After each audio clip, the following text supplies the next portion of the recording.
오늘 우리에게 주시는 거룩하신 하나님의 말씀은 사무엘상 8장 4절에서 22절의 말씀입니다. 사무엘상 8장 4절에서 22절의 본문의 말씀입니다.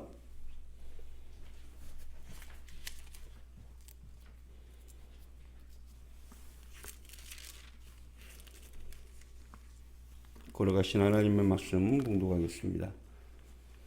이스라엘 모든 장로가 모여 라마에 있는 사무엘에게 나아가서 그에게 이르되 보소서, 당신은 늙고 당신의 아들들은 당신의 행위를 따르지 아니하니 모든 나라와 같이 우리에게 왕을 세워 우리를 다스리게 하소서 한지라. 우리에게 왕을 주어 우리를 다스리게 하라 했을 때에 사무엘이 그것을 기뻐하지 아니하여 여호와께 기도하매 여호와께서 사무엘에게 이르시되 백성이 내게 한 말을 다 들으라. 이는 그들이 너를 버림이 아니요 나를 버려 자기들의 왕이 되지 못하게 함이니라. 내가 그들을 애굽에서 인도하여 낸 날부터 오늘까지 그들이 모든 행사로 나를 버리고 다른 신들을 섬김같이 내게도 그리하는도다. 그러므로 그들의 말을 듣되 너는 그들에게 엄히 경고하고 그들을 다스릴 왕의 제도를 가르치라. 사무엘이 왕을 요구하는 백성에게 여호와의 모든 말씀을 말하여 이르되 너희를 다스릴 왕의 제도는 이러하니라. 그가 너희 아들들을 데려다가 그의 병거와 말을 어거하게 하리니 그들이 그 병거 앞에서 달릴 것이며 그가 또 너희의 아들들을 천부장과 50부장을 삼을 것이며 자기 밭을 갈게 하고 자기 추수를 하게 할 것이며 자기 무기와 병거의 장비도 만들게 할 것이며 그가 또 너희의 딸들을 데려다가 향로를 만드는 자와 요리하는 자와 떡 굽는 자로 삼을 것이며 그가 또 너희의 밭과 포도원과 감람원에서 제일 좋은 것을 가져다가 자기의 신하들에게 줄 것이며 그가 또 너희의 곡식과 포도원 소산의 11조를 거두어 자기의 관리와 신하에게 줄 것이며 그가 또 너희의 노비와 가장 아름다운 소년과 나귀들을 끌어다가 자기 일을 시킬 것이며 너희의 양떼의 10분의 1을 거두어 가리니 너희가 그의 종이 될 것이라. 그날에 너희는 너희가 택한 왕으로 말미암아 부르짖되 그날에 여호와께서 너희에게 응답하지 아니하시리라 하니 백성이 사무엘의 말 듣기를 거절하여 이르되 아니로소이다. 우리도 우리 왕이 있어야 하리니 우리도 다른 나라들 같이 되어 우리의 왕이 우리를 다스리며 우리 앞에 나가서 우리의 싸움을 싸워야 할 것이니 이다 하는지라. 사무엘이 백성의 말을 다 듣고 여호와께 아뢰되 여호와께서 사무엘에게 이르시되 그들의 말을 들어 왕을 세우라 하시니 사무엘이 이스라엘 사람들에게 이르되 너희가 각기 성읍으로 돌아가라 하니라. 아멘. 오늘 하나님의 말씀의 제목은 하나님만이 나를 다스리소서 라는 제목의 말씀을 함께 나누도록 하겠습니다. 한 나라를 오랫동안 통치한 사람치고 백성들로부터 칭송을 받은 왕은 그렇게 많지 않습니다. 그런데 태국의 푸미폰 국왕은 70년 동안 왕위에 재위하면서 많은 국민들로부터 사랑과 존경을 받다가 88세의 일기로 숨을 거뒀습니다. 그가 죽고 나서 태국의 풍경들을 뉴스를 통해서 접하게 되었는데 많은 가게들과 또 주점들 이런 곳들이 문을 닫고 또 한 달 동안 국민들은 검은 옷을 입고 국왕의 죽음을 슬퍼하였습니다. 그래서 외국 기자가 지나가면서 태국 국민에게 어떻게 이렇게 국왕의 죽음에 대해서 슬퍼할 수 있습니까? 어떻게 그를 이렇게 존경할 수 있습니까? 라고 물었습니다. 그러자 태국 시민은 이렇게 얘기합니다. 그는 우리 왕이 아닙니까? 당연히 그를 사랑하는 것이 맞지 않습니까? 라고 대답을 했습니다. 그런데 이렇게 온 국민으로부터 뜨거운 사랑과 존경을 받은 그런 품위폰 국왕이었지만, 그러나 이면에 살펴보면 강요된 존경과 강요된 사랑이 있었다는 사실을 알 수 있습니다. 얼마 전에 태국의 페이스북에 국왕을 비난했던 글을 올렸던 남녀가 체포돼서 왕실 모독죄로 재판을 받았는데 무려 30년 28년형을 선고받았다고 합니다. 또 국왕의 애견을 이렇게 비난했던 한 사람은 또 구속이 되어서 재판을 받게 되었고, 또 왕 앞에서는 모든 국민들이 무릎을 꿇고 엎드려 절을 해야 한다라는 왕실 규정이 있다고 합니다.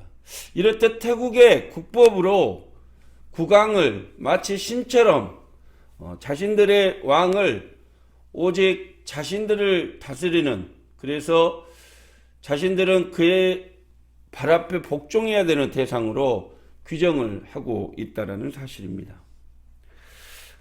그렇습니다. 아무리 뛰어난 지도력과 인격을 지닌 사람이라 할지라도 완벽한 통치력을 가지고 그 나라를 다스리는 사람들은 거의 없습니다. 그것이 인간의 한계이고 지혜이기도 합니다. 하지만 하나님께서는 온 만물을 다스리시고 또 창조하시고, 그 창조된 피조물들이 서로 어긋남 없이 완벽하게 조화를 이룰 수 있도록 통치하시고 이끌어 가십니다. 그리고 창조된 그 모든 것들에게 가장 아름다운 사랑과 은혜를 베풀어 주시는 분입니다. 사랑하는 성도 여러분, 하나님의 우리를 구원하시고 하나님의 우리를 사랑하시고 우리의 삶을 인도하여 주시는 그러한 왕으로 인정하는 저와 여러분이 되시기를 소망합니다. 하나님은 불가능을 가능케 하시며 모든 원수를 물리치시고 또 큰 권능으로 우리를 보호하시고 인도하여 주십니다. 그래서 어렸을 때 우리는 주일학교에서 찬양을 하면서 꼭 그렇게 찬양을 했죠. 내 하나님은 크고 힘있고 능히 있어 못할 일 전혀 없네. 내 하나님은 크고 힘있고 능히 있어 못할 일 전혀 없네.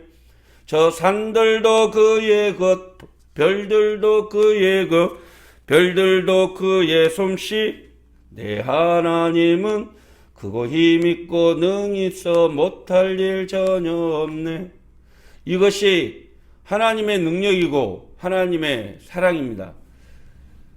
초등학생들에게 물어봐도 그런 능력의 하나님을 왕으로 삼을 것인지 나약한 인간을 왕으로 삼을 것인지를 묻는다면 초등학생 아이들도 당연한 답변을 하게 되죠. 그런데 오늘 그 능력의 하나님을 버리고 나약한 인간의 왕을 따르고자 하는 어리석은 사람들이 있다라는 사실입니다. 오늘 본문에 나오는 이스라엘 사람들이 바로 그런 사람들이죠. 이스라엘 사람들은 만왕의 왕이신 하나님을 버리고 눈에 보이는 왕을 보내달라고 떼를 쓰고 있습니다. 원래 오늘 본문의 이전까지의 이스라엘 역사를 보면 하나님께서 그들을 직접 다스리시고 그들을 인도하시고 또 그들과 함께 하시는 신정국가 체계를 가지고 있었습니다.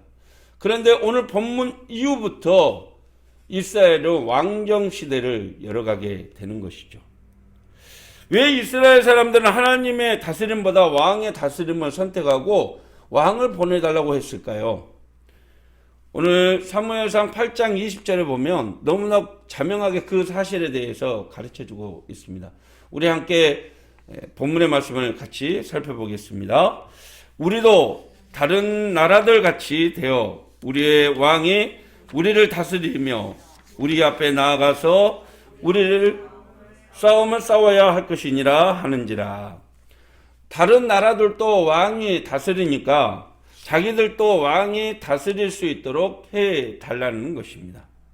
쉽게 말하면 이스라엘 백성들이 가나안 땅에 와서 정착해서 살다 보니까 가나안 땅뿐만 아니라 그 주변의 모든 나라들이 왕을 세워서 왕정 국가를 이루고 있었다는 것입니다. 그런데 당시의 군동 국가에서는 전쟁이 잦았고 또 이 주변 나라들과의 분쟁이 많았습니다. 그렇기 때문에 왕이 일사불란하게 전쟁을 조직하고 전쟁에 참여했던 것입니다. 그러니까 이스라엘 사람들은 그런 모습들을 보면서 부러워했다는 것이죠. 그래서 이전에 이 이스라엘 백성들이 주변의 나라들과 같이 전쟁을 벌였는데 거기에서 패한 이유가 자신들에게 왕이 없었기 때문에 패했다라고 생각을 하게 됐다는 것이죠. 하지만 하나님께서는 이스라엘 백성들을 부르시고 택한 이유가 어디 있습니까? 그들로 하여금 자신의 백성이 되고 자신은 그를 다스리는 하나님이 되겠다라는 언약의 관계로 이스라엘 백성들을 부르셨다라는 사실입니다. 출애굽기 19장 6절의 말씀을 보십시오. 하나님은 너희가 내게 대하여 제사장 나라가 되며 거룩한 백성이 되리라. 그렇게 말씀을 해 주셨다는 것입니다. 제사장 나라, 거룩한 백성이 되도록 하나님께서 이스라엘 백성들을 불렀습니다. 왜 불렀습니까?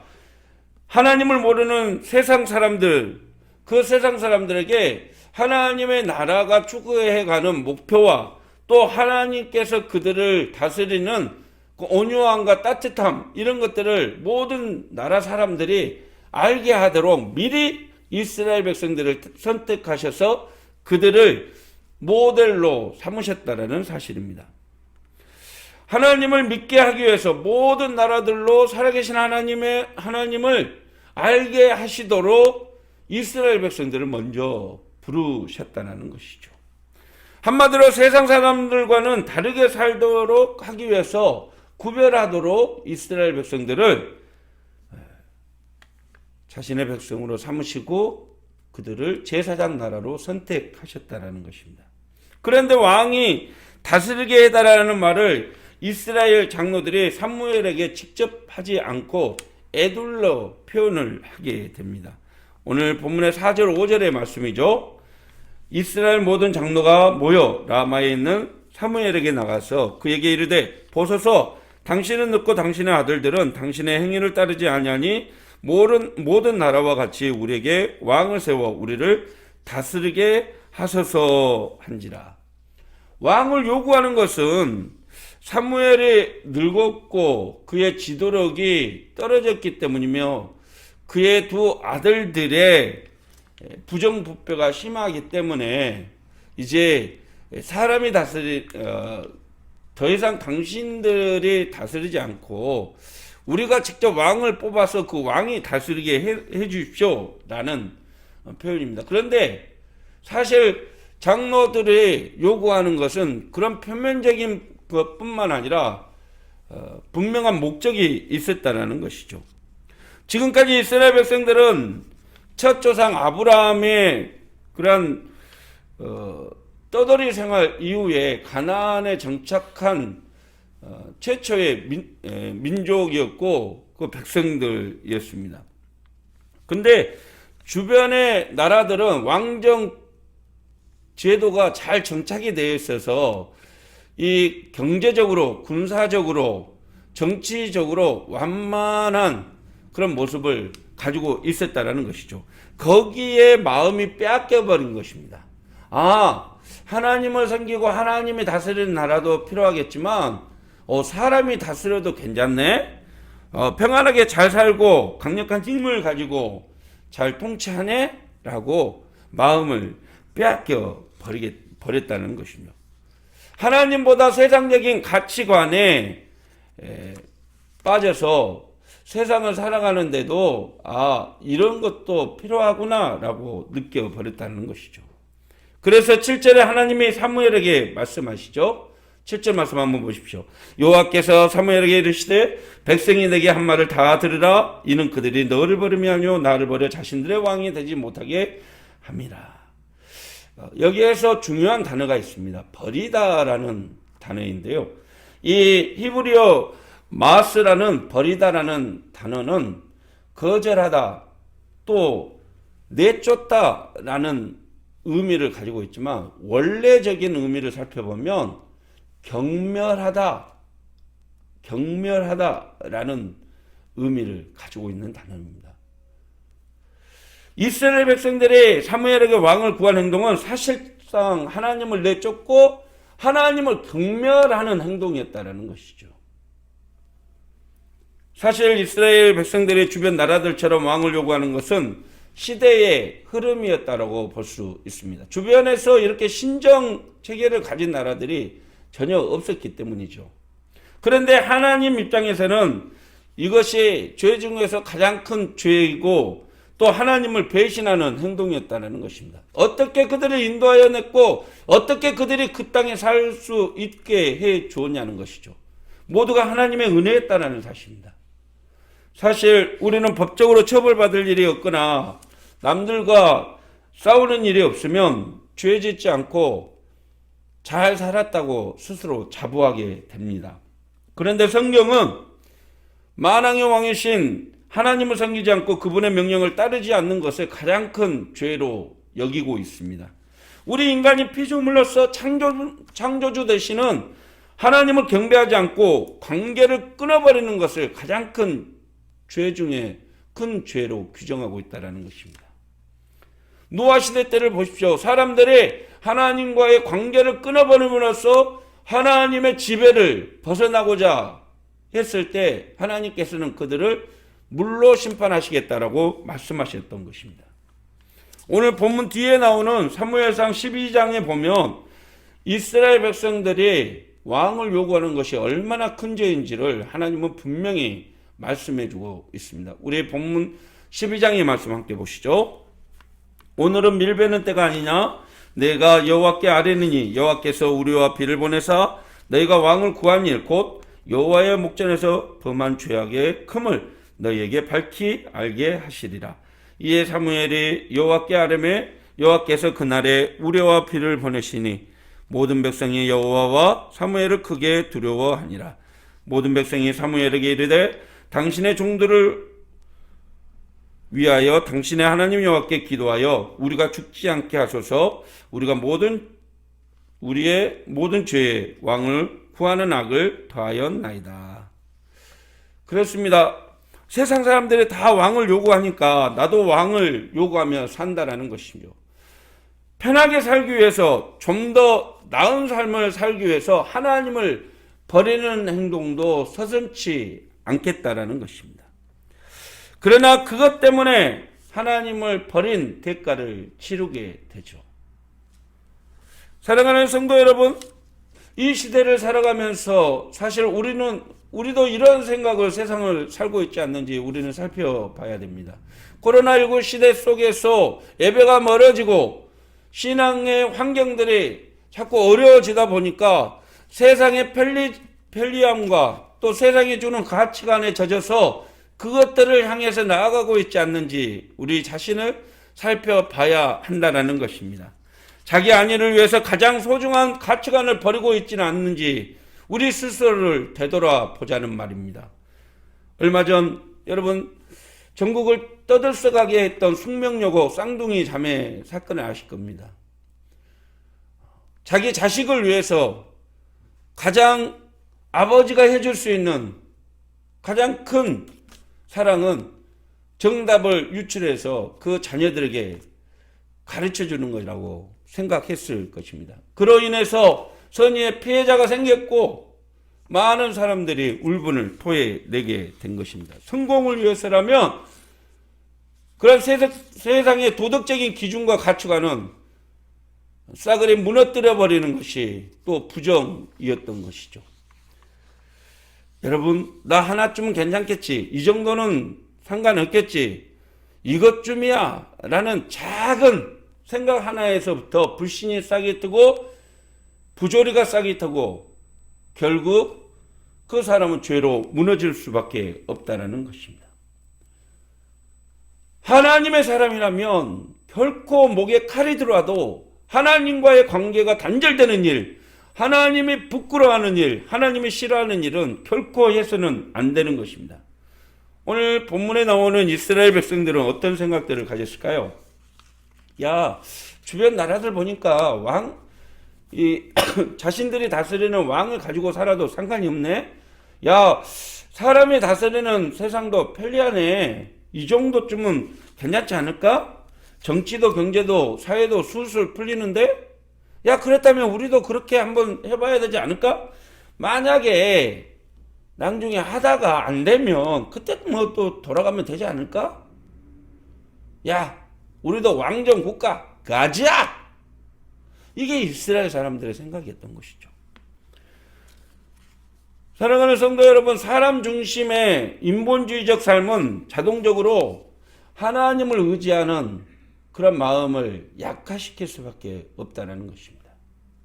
자신의 힘과 세상에서 힘의 삶을 맡기겠다는 것은 다른 말로 표현하면 하나님을 거부하는 삶으로 절대로 하나님이 기뻐하시지 않는다라는 것이죠. 가끔 공원에 나가보면 공원의 입구에 비둘기에게 먹이를 주지 마시오라는 문구를 가끔 보게 됩니다. 왜 비둘기에게 먹이를 주면 안 될까요? 비둘기는 날아다니면서 벌레나 지렁이를 잡아먹으면서 그렇게 살아가야 할 존재들이죠. 그런데 사람이 던져주는 쉬운 먹이의 현혹이 되어서 그것들만 쫓아다니다 보니까 나는 법도 잃어버리고 운동도 안 돼 보다니까 이 비둘기가 통닭만큼 커져가지고 비둘기다운 활동들을 못하게 되는 것이죠. 결국 병으로 이렇게 죽어가게 되거나 또한 다른 이들의 먹이가 되어 사라져 버리게 된다는 것이죠. 우리 믿음의 사람들도 마찬가지 않을까요? 세상에 주는 풍요로움과 세상에 주는 안락함에 빠져서 하나님과의 관계를 소홀히 하다 보면 결국 하나님으로부터 멀어지게 되고 하나님의 사랑에서 어긋나게 된다는 것입니다. 하나님의 은혜 앞에 감사하며 예배하는 예배자의 생활이 소홀하게 되고 결국 하나님의 섬기는 일이 귀찮아지게 된다는 것이죠. 하나님께 이 바쁜 시기에 기도 안 해도 하나님이 알아서 해주시네? 예배 내 편한 상황에서 예배 드리는 거, 하나님이 그 정도는 이해해 주시는구나. 결국 자기의 합리주의적인 생각을 선택하는 순간 하나님으로부터 우리는 멀어지게 된다는 것입니다. 결국 자신의 욕구를 채우기 위해서 신앙생활도 하고 자신의 삶도 만들어 가게 되는 것이죠. 그런데 놀라운 사실은 자기 중심적인 삶을 살아가겠다라고 요구하는 이스라엘 사람들에게 하나님은 안 돼. 절대 그러지 마. 그럴 수 없다. 내가 너희들을 어떻게 구원했는데 안 돼. 하지 않고 그래? 그러면 너희들 좋을 때를 한번 가봐. 이렇게 허락하셨다는 것이죠. 우리 7절의 말씀을 한번 보시죠. 여호와께서 사무엘에게 이르시되 백성이 내게 한 말을 다 들으라. 이는 그들이 너를 버림이 아니오 나를 버려 자신들의 왕이 되지 못하게 함이니라. 내가 그들을 애굽에서 인도하여 낸 날부터 오늘까지 그들이 모든 행사로 나를 버리고 다른 신들을 섬김같이 내게도 그리하는도다. 그러므로 그들의 말을 다 듣되 너는 그들에게 엄히 경고하고 그들을 다스릴 왕의 제도를 가르치라. 하나님께서는 세상적인 가치관을 가지고 한번 살아보라는 것입니다. 이것을 신학적인 용어로 표현하면 허용적 징벌이라는 단어를 사용합니다. 허용적 징벌. 왕이 다스리는 정치 시스템, 즉 세상의 가치관이 얼마나 잘못된 것인지 한번 혹독하게 경험을 해 보라는 것입니다. 여러분, 우리도 마찬가지지 않습니까? 하나님께서 왜 우리에게 고난을 허락하실까요? 왜 하나님께서 우리에게 징벌을 허락하실까요? 두 가지인데, 첫째, 하나님의 통치를 떠나 세상의 다른 힘을 의지하려 할 때 그 불순종을 허락하시고 내버려 두신다는 것입니다. 두 번째로는 하나님이 징벌을 허용하신 이유는 그분의 의와 평강과 다스림 없을 때 얼마나 고통스럽고 비참한 삶을 살게 되는지를 알게 하시기 위해서 허용적 징벌을 허락하신다는 사실입니다. 사랑하는 성도 여러분, 세상에 주는 편안함과 안락함에 빠져서 신앙의 기본적인 활동들을 소홀하게 여기다 보면 어느 순간 자신도 모르게 나태함과 자만에 빠지게 된다는 것이죠. 결국 어느 순간 하나님은 그래? 그게 편하니? 그럼 그렇게 해봐. 하나님의 허용적 징벌에 놓이게 된다는 것이죠. 우리는 그런 표현을 많이 씁니다. 뜨뜻한 물에 들어가 있는 개구리 한 마리가 따뜻해 따뜻해 하는 순간에 자신도 모르게 삶아서 죽게 된다는 것이죠. 본문의 이스라엘 백성들도 마찬가지입니다. 신정국가보다는 왕정국가가 편해 보이니까 그것들을 택하는 것도 우리에게 이롭지 않을까? 라고 생각하는 순간부터 그들은 서서히 하나님을 버리고 인간의 삶을 택하게 되는 것이죠. 하나님께서는 왕이 다스리는 국가가 좋아서 그들에게 허락한 것이 아니라 그들의 선택이 잘못됐다는 것을 알게 하기 위해서 왕정국가를 허락하신다는 것이죠. 사실 이스라엘 백성들이 왕을 세우겠다라는 직접적인 이유가 블레셋에 의해서 그들이 공격받고 그들이 피해를 입었을 때, 이 눈에 보이는 하나님을 더 이상 의지하면 안 되겠네? 다른 나라들처럼 왕이 나가서 직접 백성들 앞에서 내가 싸우겠다 하면서 그렇게 모범을 보여주는 그 나라, 그것도 우리에게 필요하지 않을까? 그게 더 좋아 보인다. 그렇게 생각한 것이죠. 사실 왕이 없어서 그들이 불편을 겪고 어려움을 겪은 게 아니라 사실 블레셋의 공격을 받은 것은 전적으로 그들이 하나님의 말씀을 버리고 하나님의 말씀대로 순종하며 살지 않았기 때문입니다.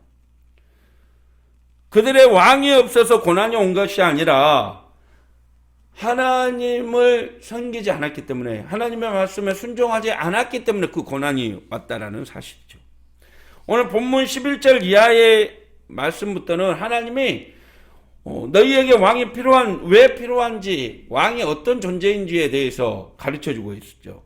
제가 현대인의 성경으로 읽어드리겠습니다. 여러분이 왕을 모시겠다고 계속 고집한다면 그 왕은 여러분의 아들들을 징벌하여 그의 전차와 말을 몰게 하고 그의 전차 앞에 달리게 할 것이며, 왕이 다스리는 나라가 되면 그 왕이 자기 욕심을 채우기 위해서 아들들을 군사로 징벌하고 또 젊은 사람들은 채 꿈을 펼쳐보기도 전에 전쟁의 희생양으로 사라지게 될 것이라는 것이죠. 12절부터도 계속 같은 내용입니다. 젊은 아들들을 데려다가 왕의 밭을 갈게 하고 전쟁을 치르게 하고 병거를 만드는데 사용하게 되고 또 자신의 이익을 위해서 그 자녀들을 사용하겠다라는 것입니다. 아들들뿐만 아닙니다. 딸들도 마찬가지죠. 딸들도 자신의 호화로운 생활을 유지하기 위해서 여성의 노동력까지도 착취하겠다라는 것입니다. 여기에 향로를 만들겠다라고 나온 부분이 여성의 성유의와 성적 착취를 가지겠다라는 그런 의미입니다. 그러니까 왕이 온 국민들에게 사랑과 인애로 펼치고 다스리는 게 아니라 자신의 이익과 욕심을 위해서 그 나라를 다스리겠다라는 표현입니다. 계속해서 14절부터 17절까지도 왕이라는 큰 권력과 힘, 그래서 자기 마음대로 나라를 다스리겠다, 그런 내용들입니다. 이것이 왕정 정치의 폐단이죠. 우리나라의 역사에도 얼마나 많은 왕들이 자신의 사리사욕을 위해서 국민들을 버리고 백성들을 버리고 자신의 안위만을 챙겼는지 모릅니다. 그것이 왕정 정치의 폐단이죠. 그런 정치가 좋냐는 것이죠. 그런 제도가 그게 마음에 드냐는 것입니다. 그런데 이스라엘 백성들은 뭐라고 얘기를 합니까? 19절 말씀입니다. 19절 말씀.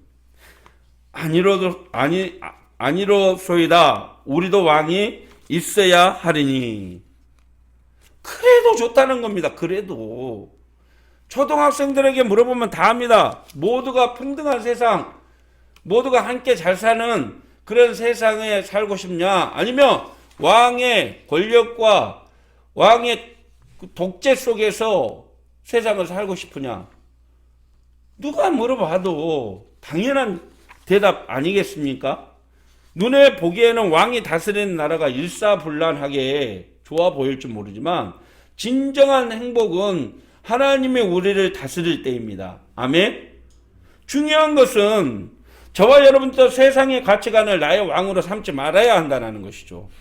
세상의 편리함과 세상에 주는 편안함에 빠져서 하나님은 우리를 다스리고 이끄시고 도우신다는 사실을 망각한 채 계속해서 세상에 주는 편리함 속에 나아가게 된다라는 말입니다. 그렇게 되면 결국 우리는 하나님을 떠나게 되고 오늘 이스라엘 사람들처럼 하나님이 아니라 세상이 나를 다스리도록 허용하고 만다라는 것이죠.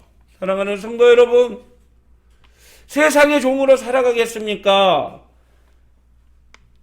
내 편리대로 살아가겠습니까? 그리스도의 종으로 살아가겠습니까? 아니면 하나님의 다스림을 받고 살아가겠습니까? 바울 사도는 그래서 이러한 문제에 대해서 로마서 6장 16절에 이렇게 우리에게 가르쳐주고 있습니다. 너희 자신을 종으로 내어주어 누구에게 순종하든지 그 순종함을 받은 자의 종이 되는 줄을 너희가 알지 못하느냐? 혹은 죄의 종으로 사망에 이르고 혹은 순종의 종으로 의에 이르느니라. 그렇게 말하고 있습니다.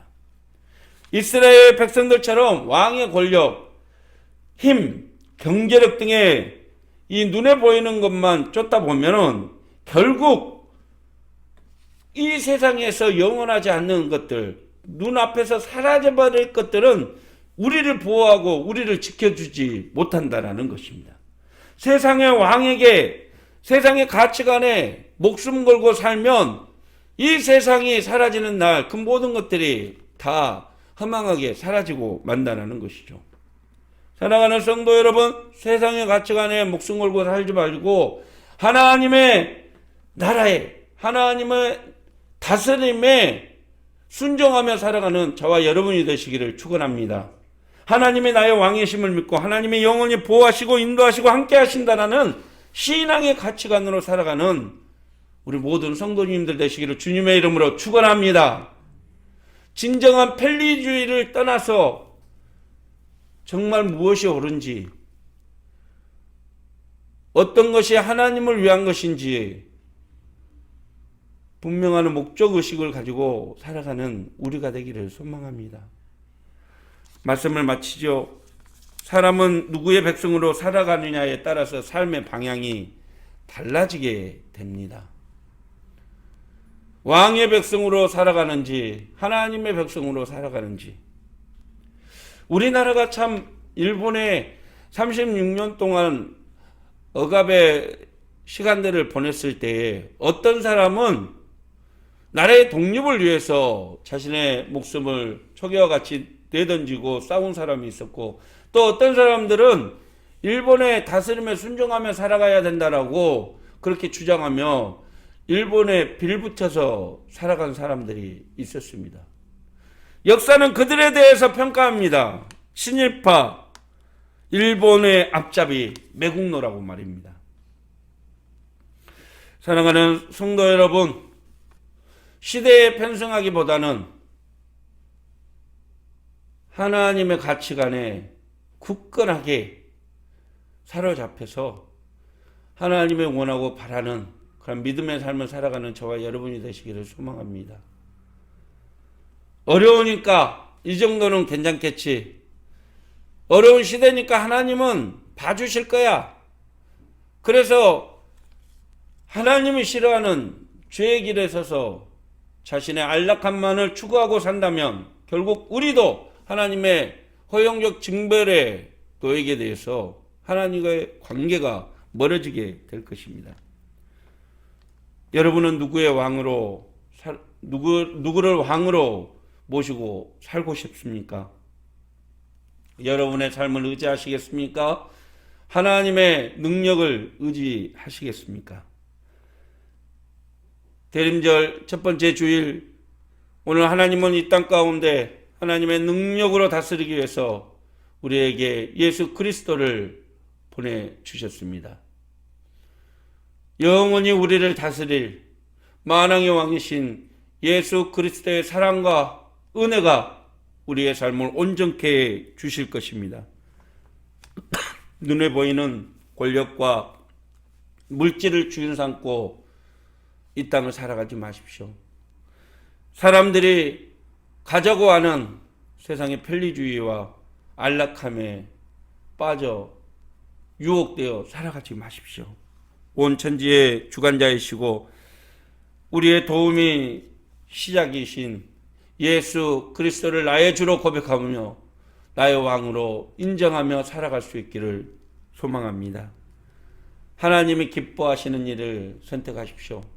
하나님이 원하시는 길을 걸어가십시오. 그리고 그곳에서 외치십시오. 왕이신 나의 하나님, 내가 주를 높이고 영원히 주의 이름을 송축하겠습니다. 믿음으로 고백하는 저와 여러분이 되시기를 주님의 이름으로 축원합니다. 기도하겠습니다.